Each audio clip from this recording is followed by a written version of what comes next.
पुढची बातमी आहे बुलढाण्यामधून। बुलढाणा जिल्ह्याच्या लोणार इथल्या ग्रामीण रुग्णालयामध्ये 8 वैद्यकीय अधिकाऱ्यांची नियुक्ती करण्यात आली आहे। सध्या अनेक रुग्ण साथीच्या आजारामुळे ग्रस्त आहेत आणि असं असताना मात्र रुग्णालयात डॉक्टरच वारंवार गैरहजर असल्यामुळे रुग्णालयामध्ये रुग्णांची गर्दीही पाहायला मिळते। यामुळे गोरगरीब रुग्णांची हेळसांड होत असल्याचा आरोप ठाकरेंच्या शिवसेनेनं केलाय। ठाकरेंच्या शिवसेनेच्या पदाधिकाऱ्यांनी अचानकपणे लोणारच्या ग्रामीण रुग्णालयाला भेट दिली असताना पाहणीमध्ये एकही डॉक्टर नसल्याचं समोर आलंय। त्यामुळे ठाकरेंची शिवसेना ही आता आक्रमक झाली आहे।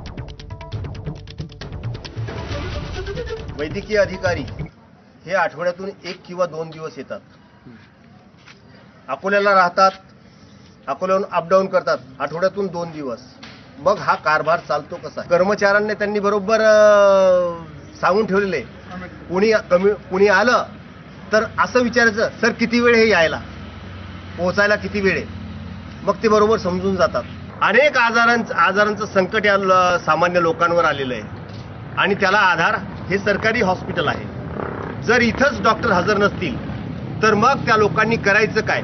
आणि एखादा पेशंट जर दगावला तर त्याची जबाबदारी